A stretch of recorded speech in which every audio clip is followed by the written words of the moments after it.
महाराष्ट्राचे माजी मुख्यमंत्री,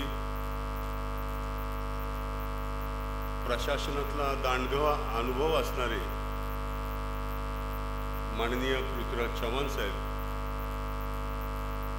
यांच्या निवडणूक प्रचाराची ही सभा होत आहे।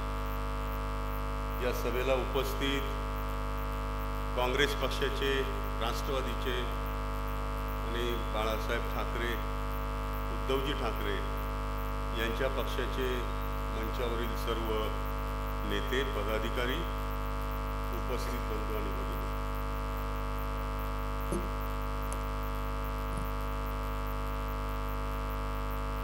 पृथ्वीराज चव्हाण साहेब हे प्रचंड अनुभवी असणारे नेते आहेत। केंद्रामध्ये डॉक्टर मनमोहन सिंग साहेब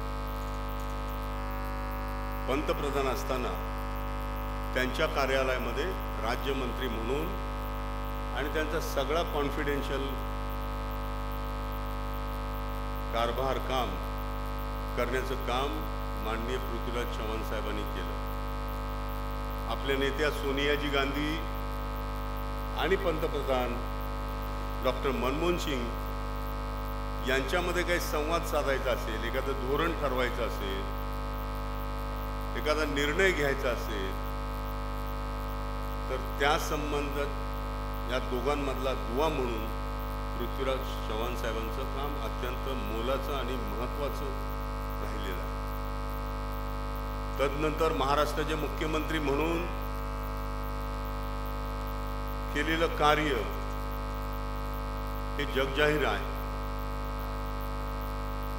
आणि असा अनुभवी नेता आपल्या या मतदारसंघाला लाभलेला आहे।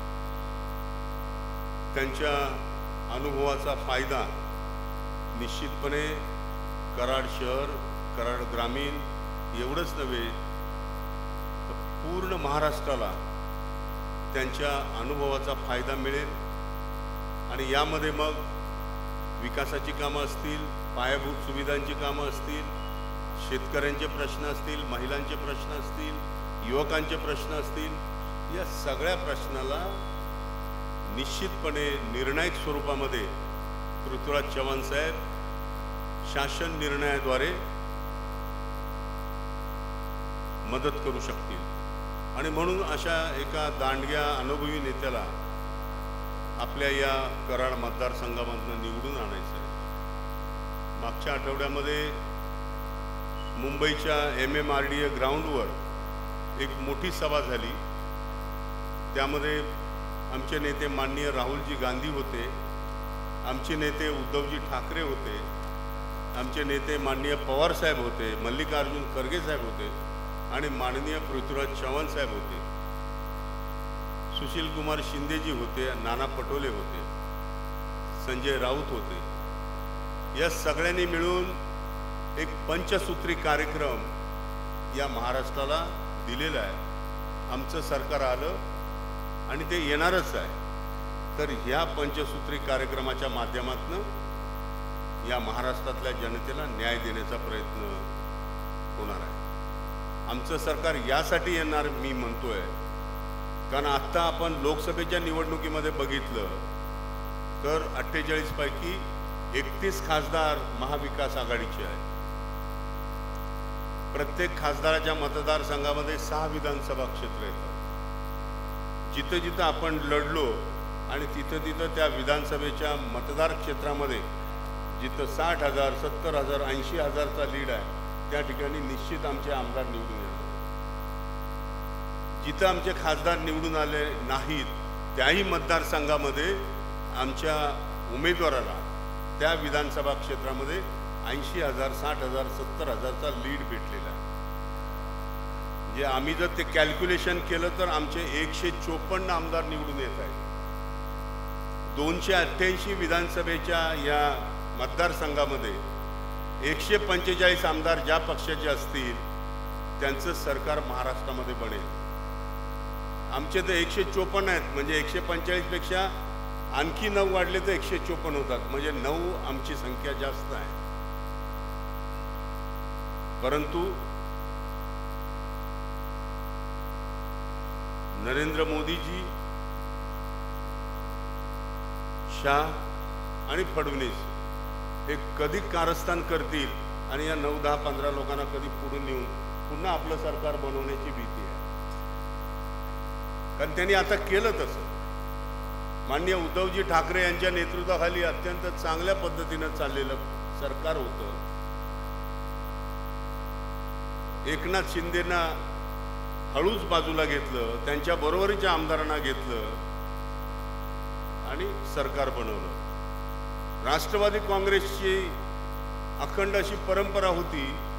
अजितदादानं सुद्धा तशाच पद्धतीनं शरद पवार साहेबांचा घात केला आणि अशा पद्धतीनं या लोकशाहीची थट्टा करण्याचं काम या सगळ्या मंडळीने केलेलं आहे. यांच्यावर विश्वास ठेवू शकत नाही. आणि म्हणून मी आपल्याला सांगू इच्छितो, आपल्याला विनंती करतो की आमचे 154 आमदार येणारच आहेत. आमचं सरकार येणारच आहे. काळ्या दगडावरची पांढरी रेष आहे. परंतु आम्ही त्यांच्या तेवढ्यावर समाधान नाही. आम्हाला 180 ते 190 आम्हाला आमदार महाविकास आघाडीला निवडून आणायचे आहेत आणि त्यासाठी आम्ही तिन्ही पक्षाचे नेते महाराष्ट्र पिंजून काढत आहोत. आणि जनतेचा त्याच पद्धतीनं विश्वास जो लोकसभेला आम्हाला दिसला तसाच विश्वास आमच्या ज्या प्रचंड जाहीर सभा, मेळावे, पदयात्रा ज्या सगळ्या महाराष्ट्राच्या सगळ्या विधानसभा क्षेत्रामध्ये चालू आहेत त्याच्यावरनं आपलं सरकार हे पक्का आहे. आपलं सरकार आल्यानंतर परवाच्या सभेमध्ये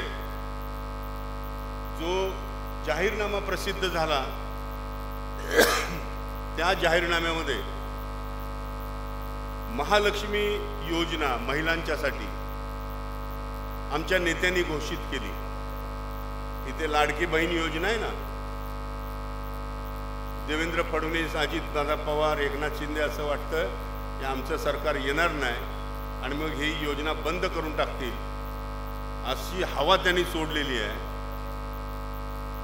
त्यांना मी सांगू इच्छितो की आम्ही लाडकी बहीण योजना बंद करणार तर नाहीच, पण महालक्ष्मी योजनेच्या माध्यमातून आम्ही महिलांना 3,000 रुपये महिना देणार आहोत.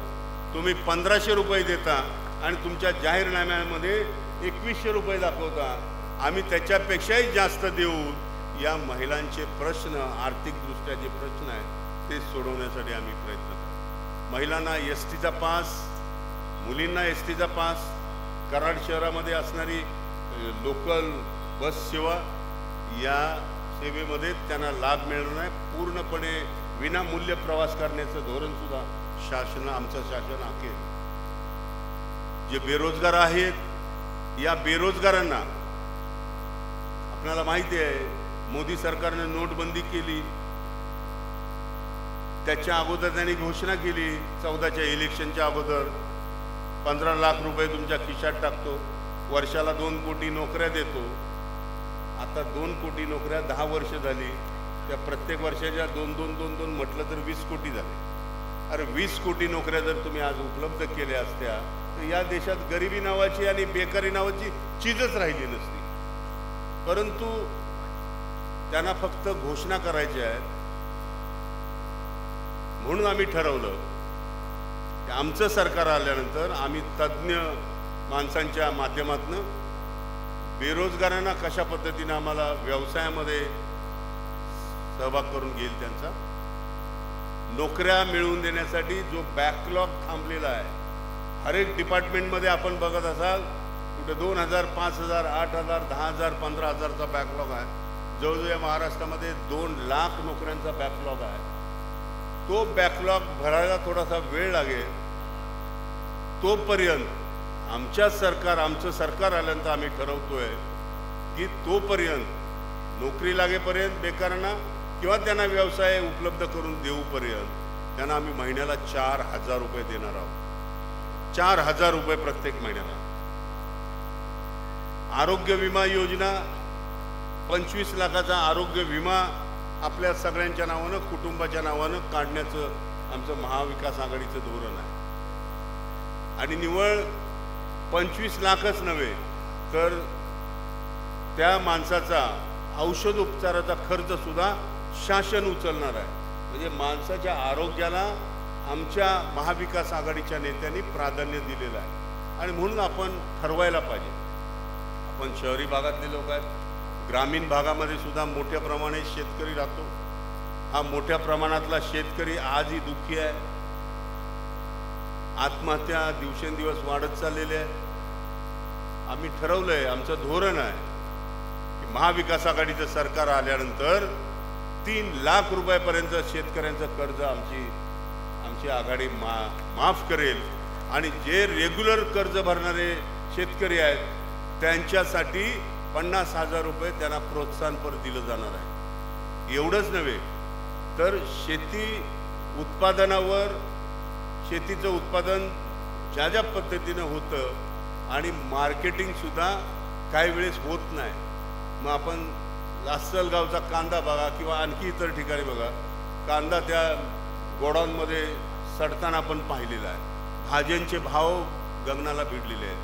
अशा पद्धतीनं ह्या सगळ्या उत्पादनांना, कृषी उत्पादनांना मार्केटिंग कसं मिळवून देता येईल त्याचा प्रयत्न आम्ही सुरू केलेला आहे. त्याचबरोबर या शेती उत्पादनासाठी त्यांना किफायतशीर भाव कसा देता येईल यासाठी सुद्धा आमचं शासन कटिबद्ध असणार आहे.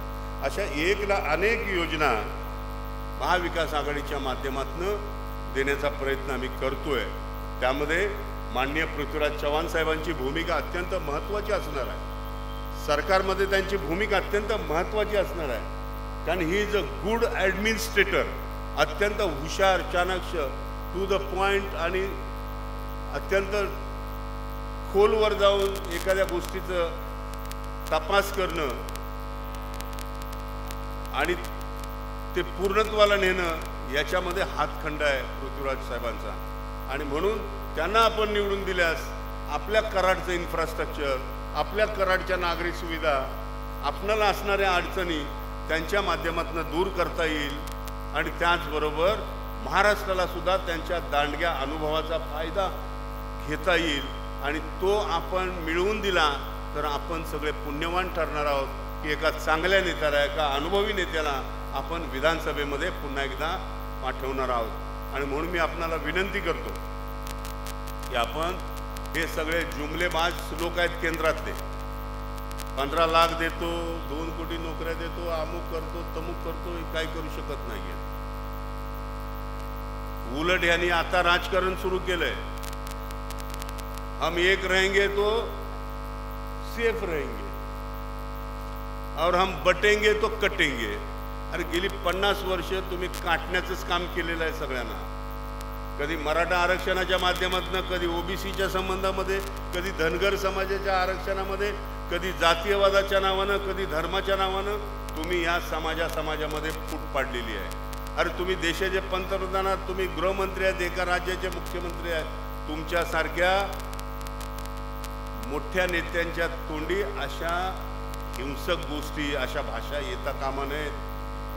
आणि जर तुम्ही 10 वर्ष पंतप्रधान आहात तर मग या देशाला एक संघ का ठेवू शकत नाही तुम्ही?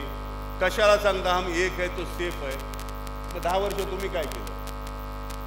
तुम्ही सेफ कुणालाच ठेवलेलं नाही, कुणाचा कुणावर विश्वास राहिलेला नाही, ही परिस्थिती आहे. आणि म्हणून या भारतीय जनता पार्टीच्या कुठल्याही भूलथापेला बळी न पडता माननीय पृथ्वीराज चव्हाण साहेब यांना प्रचंड मतानं निवडून आणायचं आहे. एवढीच विनंती करण्यासाठी मी या ठिकाणी आलोय.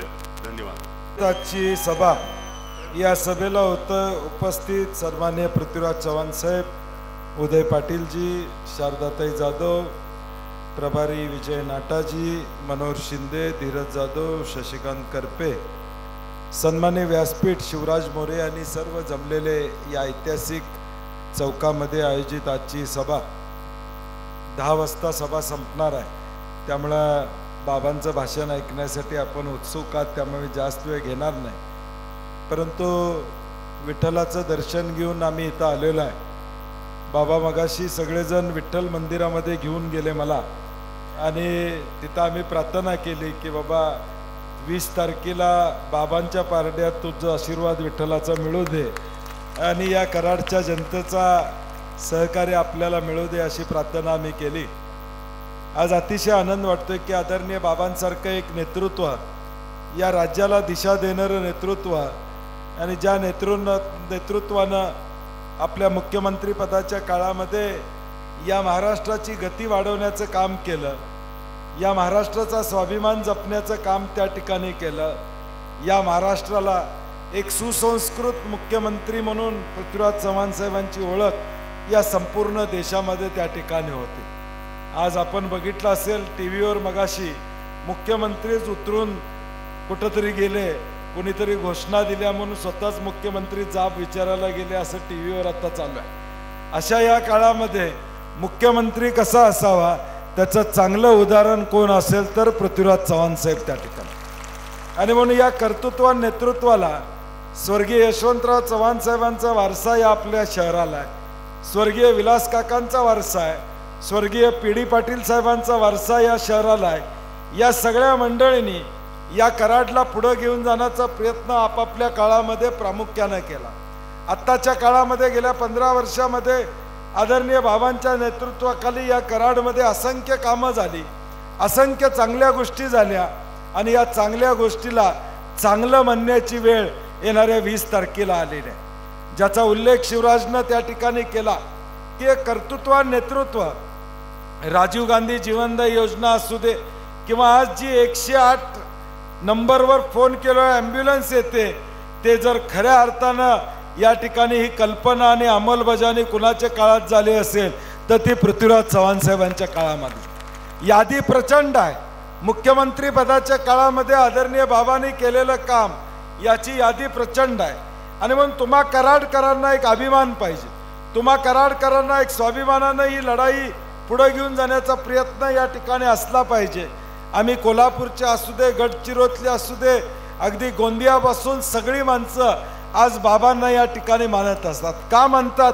कारण की हे नेतृत्व असं आहे की ज्या नेतृत्वानं खऱ्या अर्थानं या महाराष्ट्राला पुढे घेऊन जाण्याचा प्रयत्न प्रामाणिकपणे त्या ठिकाणी केला.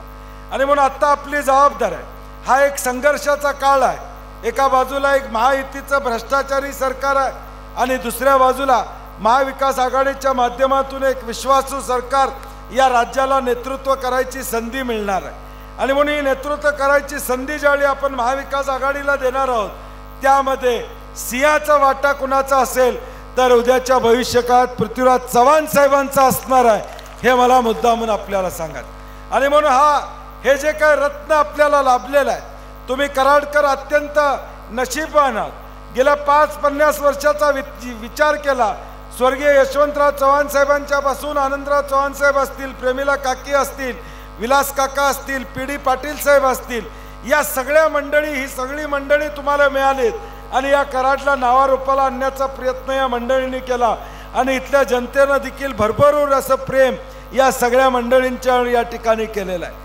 एवढा मोठा माणूस आज तुम्हाला त्या ठिकाणी मिळालेला आहे, ज्या माणसाचं नाव हेच त्याची ओळख या ठिकाणी आहे.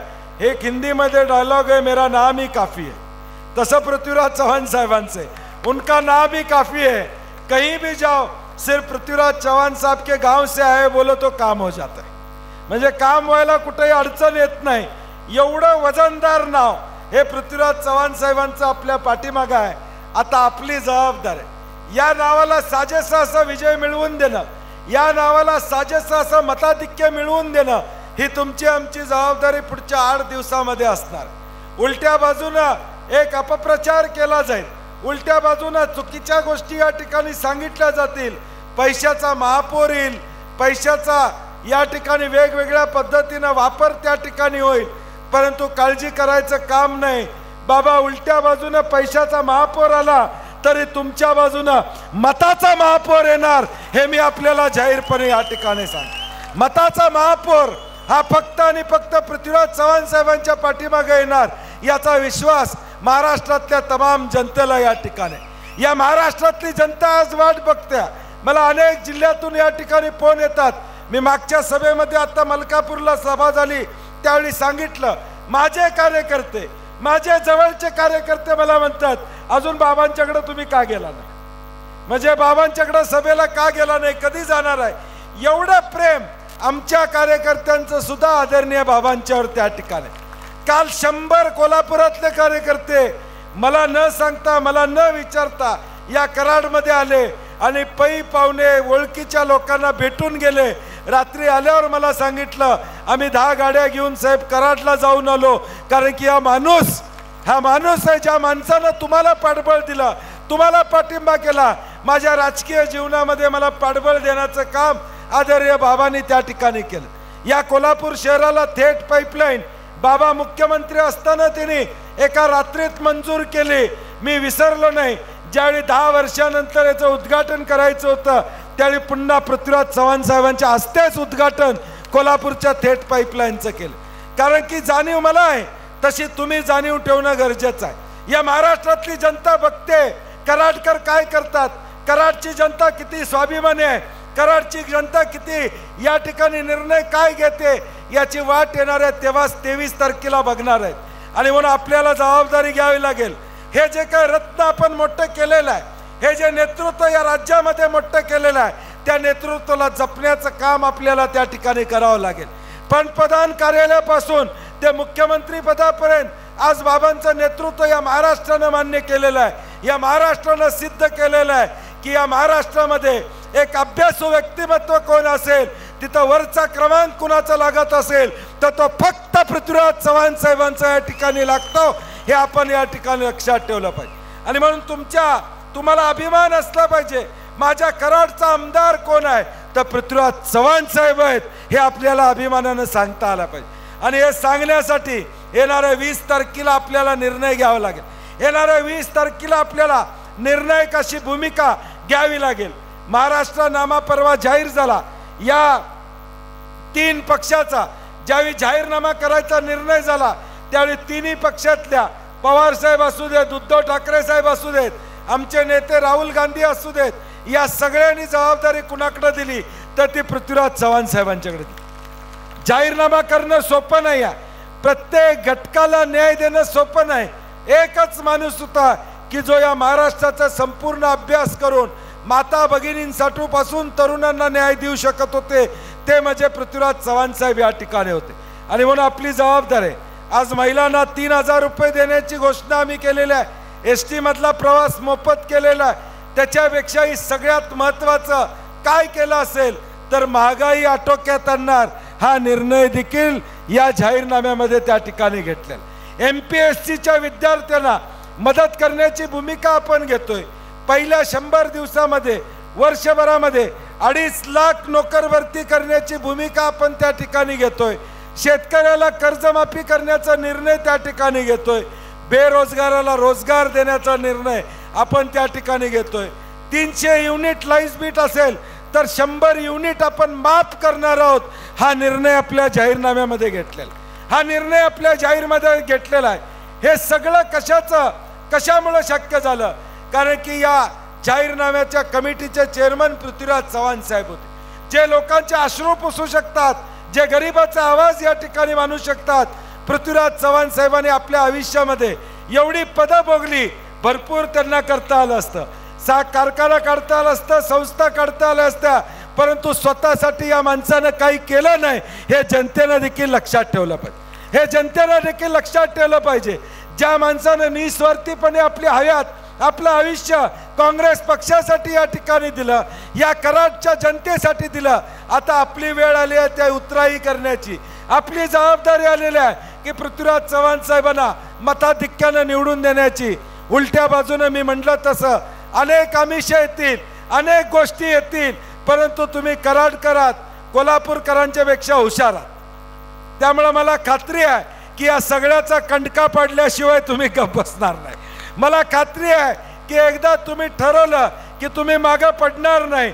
आणि एकदा ठरवा, एकदा क्रांती करा, एकदा या महाराष्ट्राला दाखवून द्या ही यशवंतराव चव्हाण साहेबांची भूमी आहे. मंगल कलश यशवंतराव चव्हाण साहेबांची जाणला, त्यानंतर आम्हाला महाराष्ट्राचं आणि देशाचं नेतृत्व पृथ्वीराज चव्हाणांच्या माध्यमातून मिळालेला. हे नेतृत्व आम्ही जपणार, हे नेतृत्व आम्ही जपणार. तर हाताच्या फोडाप्रमाणे आम्ही जपणार आणि या माणसाला लागल ती मदत करणार, लागल ती ताकद करणार. आणि म्हणून पुढच्या 8 दिवसामध्ये दुसरा कुठलाही विचार करू नका. कोण काय म्हणतंय याच्यापेक्षा माझं हित कशात आहे, माझ्या तालुक्याचं हित कशात आहे, माझ्या या कराड शहराचं हित कशात आहे. आज एसटी स्टँडवर गेल्यावर पृथ्वीराज चव्हाण साहेबांची आठवण येते का नाही? एसटी स्टँड कुणी केलं? बाबांनी केलं. आरटीओ ऑफिस कुणी आणलं? म्हणजे या शहरामध्ये जी जी विकास कामं केली, मी त्यावेळी देखील बाबांना म्हणलो, मुख्यमंत्री पदानंतर पुढचे 5 वर्ष या कराडमध्ये कामं चालू होती. एवढं भरभरून तुम्हाला दिलेलं आहे. जेवढं भरभरून बाबांनी या कराडला दिलं तेवढंच भरभरून मतं आता तुम्हाला येणाऱ्या 20 तारखेला बाबांना त्या ठिकाणी द्यावी लागेल, एवढी विनंती करतो आणि माझे 2 शब्द संपवतो. जय हिंद, जय महाराष्ट्र.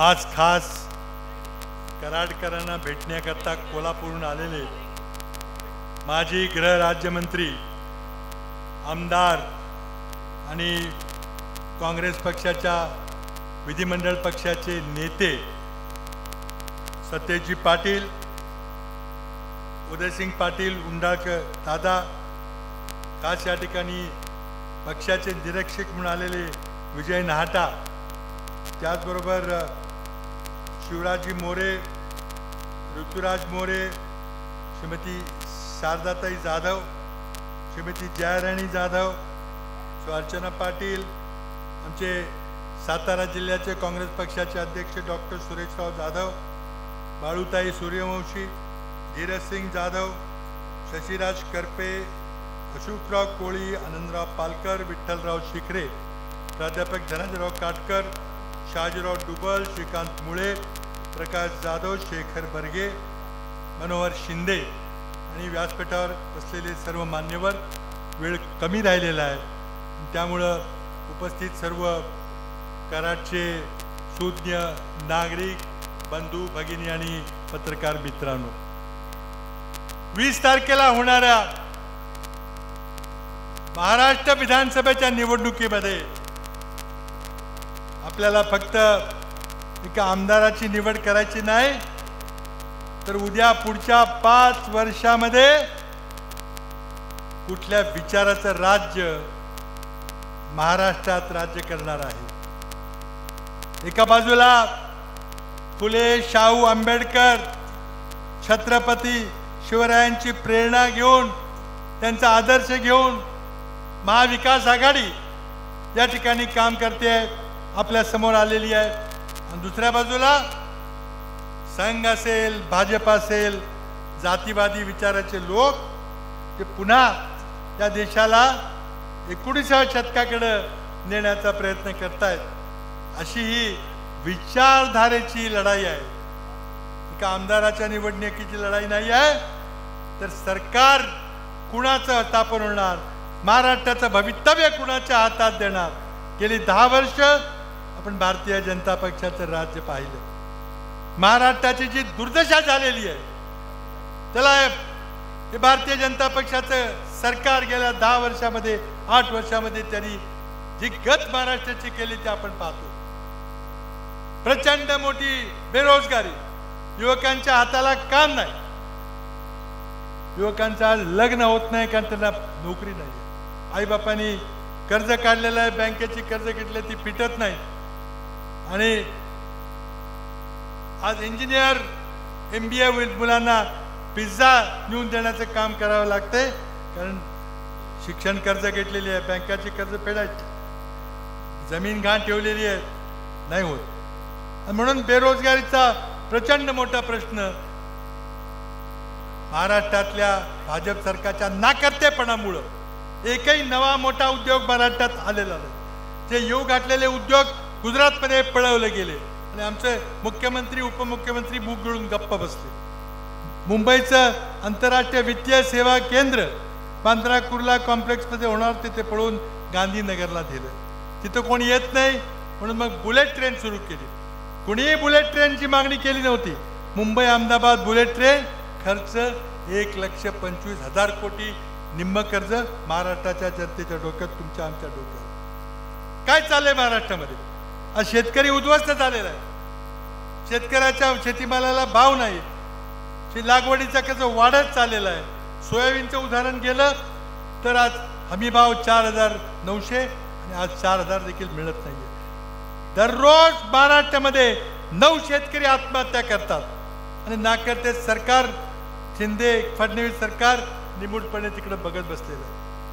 आज महागाईमुळं तुमच्या घराणीचं कंबरट मोडलेलं आहे. गॅस 400हून 1100, डिझेल पेट्रोल 100 पार, अगदी सगळ्या गोष्टी इतक्या महाग झालेल्या आहेत. GST 18%. इतकंच काय तर स्टॅम्प पेपर सुद्धा 100 रुपयाचा 500 रुपये. कशा करता केलं हे तुम्ही?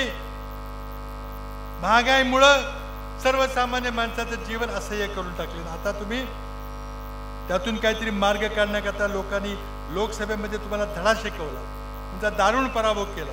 आता राज्य जाते हातात नाही दिसत असताना तुम्ही आता पॅनिक झालेला आहे आणि त्या पॅनिकमध्ये तुम्ही लाडकी बहिणीची योजना पुढे आणलेली. मी लाडकी बहीण योजनेचं स्वागत केलेलं आहे, कारण मी कर्नाटक आणि तेलंगणामध्ये आम्ही देतोय 2,000 रुपये.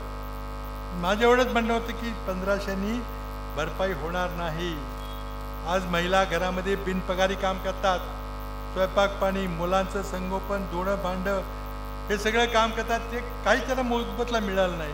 म्हणून समाजानं त्यांना महिलांना पुढची नवीन पिढीचं पालन पोषण करण्याकरता आज त्यांचा मोबदला म्हणून हे पैसे दिले गेले पाहिजे. आणि आम्ही त्यांना सांगितलं की किमान 2,000 तरी कर्नाटकमध्ये होतंय, तुम्ही ते का नाही दिलं. शेवटी मी जाहीरनामा कमिटीचा म्हणून अध्यक्ष म्हणून आम्ही चर्चा केली, गंभीर चर्चा केली. दिल्लीला राहुल गांधी खडगेजी यांची चर्चा केली. आम्ही शेवटी निष्कर्षात आलो की गेल्या 10 वर्षामध्ये महागाईनं कुटुंबांना जे मोडलेलं आहे, सरकारनं कंबरट मोडलेलं आहे, त्याची भरपाई करण्याकरता 2,000नी काही होणार नाही, 2100 नाही तर 3,000 रुपये दिले पाहिजेत. आमच्या जाहीरनाम्यामध्ये बघितले ना, दरमहा 3,000 रुपये देण्याचं मी आश्वासन दिलं. त्याचबरोबर भगिनींच्यामध्ये आत्मविश्वास निर्माण व्हावा, स्वतःच्या पायावर उभं राहता यावं म्हणून ST प्रवास मोफत केलेला आहे. कुठं तुम्ही देवधर्म करायचा आहे, पै पाहुण्यांना भेटायचं, जा. 4-5 मैत्रिणी सहली काढून जाण्याचं तरी जा. आत्मविश्वास त्यातून निर्माण होतो आणि समाजाचा खरा फायदा होतो. जेव्हा भगिनी वर्ग आज अर्थव्यवस्थेमध्ये जबाबदारी घेतो तेव्हा मग समाजाचं भलं होतं. त्याचबरोबर आरोग्याकरता आपल्याला माहिती आहे की मी मुख्यमंत्री असताना आम्ही राजीव गांधी जीवनदायी योजना, त्याचं पुढं नाव महात्मा गांधी जीवनदायी योजना झालं. विमा योजना होती, 1.5 लाखापर्यंत उपचार मोफत केला होता. 2012 साली मी सोनिया गांधींच्या साक्षीने ही योजना महाराष्ट्रात लागू केली होती. ती योजना आम्ही पुन्हा त्याचं रूपांतर करून आता 1.5 लाख नाही तर 25 लाखापर्यंत उपचार मोफत करण्याचं आम्ही अभिवचन आमच्या प्रतिज्ञापत्रात दिलेलं आहे. कुठलाही गंभीर आजार असला तरी आता कुटुंब मोडणार नाही. हृदय असेल, किडनी असेल, लिव्हर असेल, आणखी काही आजार असेल, आत्ता एखादा गंभीर आजार झाला तर कुटुंब उद्ध्वस्त होतं. आता आमच्या या जाहीरनाम्यापैकी आश्वासनामुळे ते होणार नाही आणि आम्ही पोकळ बोलतो असं नाही आहे. ही योजना आम्ही 25 लाखाची विमा योजना आम्ही राजस्थानमध्ये अंमलात आणलेली आहे. तीच योजना आम्ही महाराष्ट्रात लागू करतोय. त्याचबरोबर युवकांना आमची प्रतिज्ञा आहे की तुम्हाला नोकरी मिळेल तोपर्यंत वर्षभरापर्यंत 4,000 रुपये नोकरी शोधण्याकरता भत्ता आम्ही देणार आहे. महिलांच्या करता, शेतकऱ्यांच्या करता, युवकांच्या करता, आरोग्याकरता. आणि शेवटची आमची गॅरंटी आहे, जात वार जनगणना. समाजाची सद्य परिस्थिती माहिती झाल्यावर उपाययोजना करणं शक्य होणार आहे. रोग काय आहे त्याचं निदान झाल्याशिवाय डॉक्टरला औषध देता येत नाही. त्यामुळं राज्यामध्ये काय परिस्थिती आहे प्रत्येक समाजाची ही शोधून काढण्याकरता जात वार जनगणनेचं आश्वासन आम्ही दिले. ही पंचसूत्री विकासाची हे घेऊन आम्ही आपल्यासमोर आलेलो आहे. आज कराडच्या विकासाबद्दल उलट जाहिरातबाजी चाललेली आहे. मला विरोधकांना विचारायचं की गेली 10 वर्ष तुमचं सरकार होतं, दिल्लीत होतं, राज्यात होतं, कराड नगरपालिकेच्या नगराध्यक्ष देखील भाजपच्या होत्या. काय केलं तुम्ही? शेवटच्या लोकसभेचा पराभव झाला, तुम्ही आता बोर्ड लावताय. 2015 मध्ये काय केलं, 16 मध्ये काय, 17 मध्ये काय? मी मुख्यमंत्री असताना 1800 कोटीची कामे केली हे तुम्ही सांगितलेलंच आहे. त्यानंतर तुमचं सरकार असताना आम्ही विरोधी पक्षाचा आमदार म्हणून देखील मी तितकीच 1800 कोटीची कामं केली आहेत, केंद्रातली आणि राज्यातली. तुम्ही आता त्याचं श्रेय घ्यायचा प्रयत्न करताय, पण लोकांना माहिती आहे गेल्या 10 वर्षात कोणी कामं केली. तो विकास कामामुळे नव्हे, तर या देशातील लोकशाही कायम ठेवण्याकरता ज्या ठिकाणी तुम्हाला मतदान करावं लागेल. आज राज्याची परिस्थिती फार वाईट आहे. महाराष्ट्र एकेकाळी प्रथम क्रमांकावर होता औद्योगिकदृष्ट्या, आर्थिकदृष्ट्या. आज महाराष्ट्राचं दरडोई उत्पन्न 11व्या क्रमांकावर गेलेलं आहे. 11व्या क्रमांकावर. तामिळनाडू आपल्या पुढे आहे, तेलंगणा आपल्या पुढे आहे, कर्नाटक पुढे आहे, आंध्रा पुढे आहे. इतकं काय तर गुजरात आपल्या पुढे गेले, हरियाणा आपल्या पुढे गेले. आणि हे सरकार निद्रिस्त सरकार, काही काळजी नाही अशा पद्धतीनं फक्त पैसे गोळा करायचं काम चाललेलं आहे. 50-50 कोटी देऊन तुम्ही आमदार खरेदी विक्री केली. मोदी एका बाजूला सांगतात ना खाऊंगा ना खाणे दूंगा. आज तुम्ही मुंबईला या, कराडला या, सांगा की मी तुम्हाला भ्रष्टाचार मुक्त सरकार दिलेलं आहे. काय चाललेलं आहे महाराष्ट्रात? जे काही घडलं मोदी शहाच्या आशीर्वादानं घडलं, हे नकळत घडलेलं नाही आहे. इतकी मोठी घटना गुजरात सरकार, आसाम सरकार, गोवा सरकार महाराष्ट्रातून फुटीर आमदारांच्या स्वागताला तयार होतं. हे मोदी शहाच्या कृपेमुळे, आशीर्वादामुळे झालेलं आहे. आणि तुम्ही आता भ्रष्टाचार मुक्त सरकारची घोषणा करताय. किती भ्रष्टाचार आहे? 50-50 कोटी आमदारांना दिले, ते वसूल करण्याकरता सांगताय कॉन्ट्रॅक्टांना, कॉन्ट्रॅक्टमध्ये 30% कमिशन घ्या, तुमचे 50 कोटी पूर्ण करा. सरकारी नोकऱ्यांच्या बदली करता तुम्ही गिराईक आणा, त्यातनं पैसे घ्या, तुमचे 50 कोटी पूर्ण करा. एखादा अधिकारी जर पैसे देऊन बदली करून आला, तो सर्वसामान्य जनतेला पिळल्याशिवाय राहील का? आणि ही परिस्थिती आज महाराष्ट्रात दररोज आपण बघतोय की काय चाललेलं आहे महाराष्ट्रात. हे सरकार आपल्याला घालवलं पाहिजे. हे सरकार इथे एक दिवस राहण्याचा या सरकारला अधिकार नाही. इतका भ्रष्टाचार आहे की शिवछत्रपतींना देखील या भ्रष्टाचाराने सोडलेलं नाही. मालवणला शिवछत्रपतींचा पुतळा उभा केला. मूर्तिकाराने सांगितलं की 3 वर्ष लागतील. त्याला म्हटले नाही, मोदी येणार आहे, 3 महिन्यात कर. 2 महिन्यात त्यानं कसा तरी थातूर मातूर पुतळा उभा केला. शिल्पकाराला 23 लाख दिले, बिल फाडलं 38 कोटीचं. आणि मग पुढे काय झालं? 6 महिन्यातच पुतळा कोसळून खाली पडला. शिवछत्रपतींचा नव्हे तर महाराष्ट्राच्या प्रत्येक नागरिकाचा, महाराष्ट्राच्या अस्मितेचा अपमान केला. काही चौकशी नाही, दिलगिरी व्यक्त केली नाही, खरे निर्धास्त बनलेले. आज कायदा सुव्यवस्थेची परिस्थिती काय झालेली आहे? बदलापूरची घोषणा, 4-4 वर्षा मुलींच्यावर अत्याचार होतो आणि त्या अत्याचारांना वाचवायचा प्रयत्न सरकारतर्फे होतो. पुण्याला अल्पवयीन मुलगा मद्यधुंद अवस्थेमध्ये 2-2 कोटीच्या गाड्या उडवतो, रजिस्ट्रेशन नाही, नंबर नाही, निरपराध माणसांचा बळी घेतो. त्याला वाचवायला मंत्री आमदार पुढे येतात.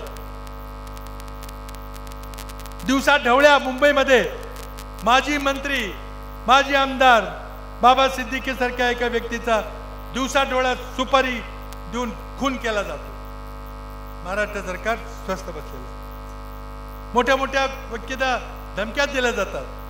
200 कोटी द्यानंतर तुम्हाला तुमचा अपहरण करू, तुमचा खून करू. महाराष्ट्र सरकारला कंटाळा येते. महाराष्ट्र सरकारचा DG, डायरेक्टर जनरल पोलिसाला निवडणूक आयोगाला काढून टाकावं लागतं. कसलं प्रशासन झालं? मी प्रशासन चालवलेलं आहे, मला माहिती आहे. अशा प्रकारचं गलथान प्रशासन मी कधीही पाहिलं नव्हतं. म्हणून येणाऱ्या विधानसभेच्या निवडणुकीत आपल्याला हे सगळं बदललं पाहिजे. आज कराड शहराला एक उच्च परंपरा आहे. या मतदारसंघाचं स्वर्गीय यशवंतरावजी चव्हाण यांनी प्रतिनिधित्व केलेलं आहे. नंतर यशवंतराव मोहिते होते, स्वर्गीय विलास काका होते, मी त्यानंतर गेलो. पण कधीही जातीवादी विचारांना इथं थारा दिला गेला नाही. फुलेशाह आंबेडकरांची परंपरा आम्ही जपली. आज PD पाटील साहेब असतील, यशवंतराव चव्हाण त्यांनी हे प्रतिनिधित्व केलेलं आहे. आणि कराडला एक अत्यंत आधुनिक शैक्षणिक नगरी, अशा प्रकारचे गंगा जमुनी जी संस्कृती, कृष्णा कोयनेचा संगम, या ठिकाणी एक सुंदर शहर या ठिकाणी निर्माण केलेलं आहे. आज मला आनंद आहे की मी मुख्यमंत्री असताना वाखाणाचा एरिया वाढवून दिला. कराड शहरामध्ये जवळजवळ 60% क्षेत्रफळ वाढवलं, त्या परिसरामध्ये पुष्कळ वेगानं तिथं विकास आता होई घातलेला आहे, चालू झालेला आहे आणि कराडला कुठेतरी वाढण्याची संधी मिळालेली आहे. आणि यामुळं आता पुढच्या पायरीमध्ये आपण कराडचं इन्फ्रास्ट्रक्चर केलेलं आहे. एस टी स्टँड असेल, प्रशासकीय कार्यालय असेल, पोलीस कार्यालय असेल, पोलीस वसाहत असेल, सर्किट हाऊस असेल, कृषी विद्यापीठ असेल, रस्ते असतील, मग तो उंडाळे रस्ता असेल, ढेबेवाडी रस्ता असेल, पाटणला जाणारा रस्ता असेल, मसूर किंवा उगलेवाडीला कारव्याला जाणारा रस्ता असेल, 6 रस्त्यांचं प्रचंड मोठं महामार्ग दर्जाचे रस्ते केल्यामुळं संबंध परिसर विकासाच्या मार्गावर आहे. आज कराड मलकापूर परिसरामध्ये ज्या हाऊसिंग कॉम्प्लेक्सेस तयार होत आहेत ते मुंबई पुण्याला लाजवतील अशा प्रकारे या ठिकाणी कॉम्प्लेक्स होतं. म्हणून या पुढच्या काळामध्ये आपल्या समोर आव्हान आहे की कराडच्या विद्यानगरीमधून पास झालेल्या, इंजिनिअरिंग कॉलेजमधून पास झालेल्या, फार्मसीमधून पास झालेल्या मुलांना इथंच रोजगार मिळाला पाहिजे. पुण्या मुंबईला जाण्याची गरज नसावी. आपल्याला MIDC इथं मोठी करणं अवघड आहे. मी प्रयत्न केला पण 400-500 एकर जमीन इथं मिळणं शक्य नाही. एकतर डोंगरी भाग आहे किंवा बागायत भाग आहे. म्हणून आपल्याला हिंजेवाडीला पुण्याला जे मॉडेल आहे, IT hub, biotechnology hub, corporate ऑफिसेसचं केंद्र, back offices, medical transcription, legal transcription, आधुनिक ITच्या ज्या नोकरीच्या संधी आहेत त्या इथं आणल्या पाहिजेत. 10-12 मजली उंच टॉवर केला की एका मजल्यावर 10 कंपन्या आज काम करतात. आज मुलं आपली कराड परिसरात पुण्याला जातात, तिथं त्यांना राहणं परवडत नाही, फ्लॅट भाड्यानं घ्यावं लागतो, 4 चाकी वाहन घ्यावं लागतं, तरच तिथं ऑफिसला जाता येतं, परत येता येतं. म्हणून त्यांना पगारही जास्त यायला लागतो. पुन्हा IT कंपन्या लो कॉस्ट ऑप्शन्स शोधायला लागलेले आहेत. कमी खर्चाचे ऑप्शन्स कोण आहेत? Tier 2 सिटीकडं जायचा ते प्रयत्न करतायत. त्यामध्ये कराडला एक अत्यंत उत्कृष्ट असा कॅन्डिडेट शहर म्हणून कराडकडं आता उद्योगपती बघायला लागले. आपल्याला पुढच्या 5 वर्षामध्ये राजकीय स्थैर्य देणं महत्त्वाचं आहे. आज महाराष्ट्रामध्ये उद्योग येत नाहीत कारण जी काही घटना सरकार पाड्यापाडीमध्ये झाली, रोज एक नवीन सरकार, रोज एक नवीन उद्योगमंत्री, पहिल्या उद्योगमंत्र्याचं काय, दुसऱ्या उद्योगमंत्र्याचं काय, उद्योगपती इथे यायला तयार नाही. राजकीय स्थैर्य ते नसलं तरच ते येतात. सगळी गुंतवणूक परराज्यामध्ये चाललेली आहे. एकदा देवेंद्र फडणवीसांनी घोषणा केली होती की 2017 साली मला आठवते की ॲपल कंपनीचा फोन करण्याची कंपनी, फॉक्सकॉन कंपनी इथे येणार आहे, 35,000 नोकऱ्या इथे उपलब्ध होतील. म्हणजे कंपनी गेली तामिळनाडूला, महाराष्ट्रात आली नाही. देवेंद्र फडणवीस उत्तरं देतील का की हा प्रकल्प महाराष्ट्रात येणार होता, महाराष्ट्रात का आला नाही, तामिळनाडूमध्ये का गेला? आज ॲपल कंपनी 4 ठिकाणी आपले फोन भारतात तयार करते. तामिळनाडू श्रीपेरुंबदूरला करते, तिथं कोलारला कर्नाटकामध्ये करते, श्री सिटीला आंध्रामध्ये करते. आणि या सगळ्या शहरामध्ये ॲपल कंपनी जाते. मग महाराष्ट्रात याला काय बिघडलेलं आहे? महाराष्ट्रातलं राजकीय वातावरण, महाराष्ट्रातला भ्रष्टाचार, महाराष्ट्रातलं नेतृत्वहीन सरकार या ठिकाणी चाललेलं आहे. 3-3 मुख्यमंत्री, उपमुख्यमंत्री, कोणाचा पायपोस कोणाच्या पायात नाही. ही परिस्थिती आपल्याला बदलावी. लोकसभेला तुम्ही ज्याप्रमाणे निर्णायक मतदान केलं, 65% जागा महाविकास आघाडीला दिला आणि देवेंद्र फडणवीसांच्या युतीला फक्त 35% दिले, त्याची पुनरावृत्ती आता विधानसभेच्या निवडणुकीमध्ये होणार आहे. महाविकास आघाडीचं सरकार ते पण काँग्रेसच्या नेतृत्वाखाली येणार आहे. लोकसभेचे आकडे बघा, हे अतिशयोक्ती नाही आहे, हे विशफुल थिंकिंग नाही आहे. हे महाराष्ट्रातल्या जनतेने दिलेला हा निर्णय आहे 6 महिन्यापूर्वी आणि तोच निर्णय आता पुन्हा विधानसभेला होणार आहे. पुन्हा सुजलाम सुफलाम राज्य निर्माण करण्याचा प्रयत्न अवघड आहे. इतकं अधोगतीला राज्य पोहोचलेलं आहे की त्याला दुरुस्त करणं काय फार सोपं नाही. सगळ्यांनी विचारपूर्वक, अनुभवी माणसांनी एकत्र येऊन हे राज्य पुन्हा सावरलं पाहिजे, रोजगार निर्माण केले पाहिजेत, शेतकऱ्याची दुःख हरण केली पाहिजेत, महिलांच्यावर महागाईचा जो आघात झाला आहे तो दुरुस्त केला पाहिजे. त्याचा आम्ही जाहीरनाम्यातून थोडासा प्रयत्न केलेला आहे. आणि आम्हाला महाविकास आघाडीच्या सरकारला आशीर्वाद द्या. आपण बघा की पुन्हा ज्या प्रकारे काँग्रेसच्या नेतृत्वाखालच्या आमच्या काँग्रेस, राष्ट्रवादी काँग्रेसच्या आघाडीच्या काळामध्ये तो विकास झाला, त्याच्यापेक्षा अधिक गतीनं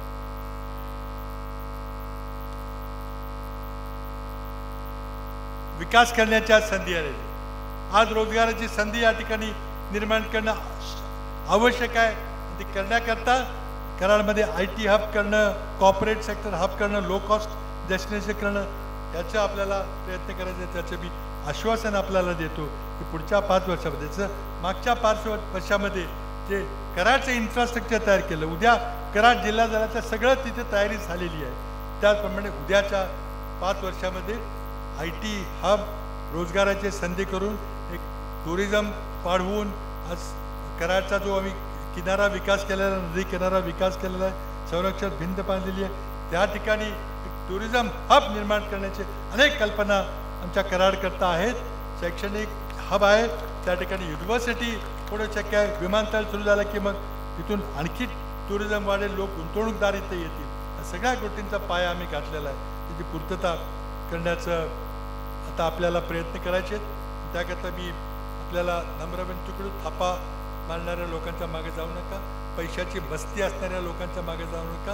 आज आपल्याला लोकशाही टिकवायची आहे. जर तुम्ही पैशानी कुणाचाही स्वाभिमान विकत घेता येतो हे जर तुम्ही दाखवलं तर मग या भारताच्या लोकशाहीच्या भवितव्याला काही अर्थ राहणार नाही. आज या ठिकाणी बंटी पाटील आले, अनेक सभा चाललेल्या आहेत. मलकापूरला याच वेळेला सभा झाली, बुधवार पेठेमध्ये आंबेडकर चौकामध्ये सभा चाललेली आहे. तिथं मी या ठिकाणी बोलून इथं आलेलो आहे. इथून बंटी पाटील तिकडे गेलेले आहेत, उदयदादा बोलून इथं आलेले आहेत. त्यामुळं एकदम आज खऱ्या अर्थानं निवडणुकीला आज जनतेमध्ये जाऊन मोठ्या सभा घेण्याची संधी आलेली आहे. आपण मोठ्या संख्येनं विठ्ठल चौकाच्या सभेला आलात आणि या ठिकाणी काँग्रेस पक्षाला आशीर्वाद देण्याची मी विनंती करतो. माझं 3 नंबरला नाव आहे. तिथं हाताचं चिन्ह तुम्हाला सगळ्यांना माहिती आहे. गेल्या लोकसभेला चिन्हाचा घोटाळा झाला.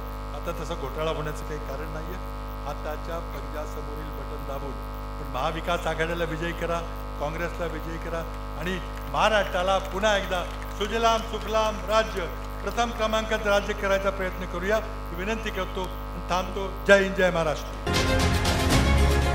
KMS न्यूज, स्पंदन मरांचे नाते आपुलकीचे.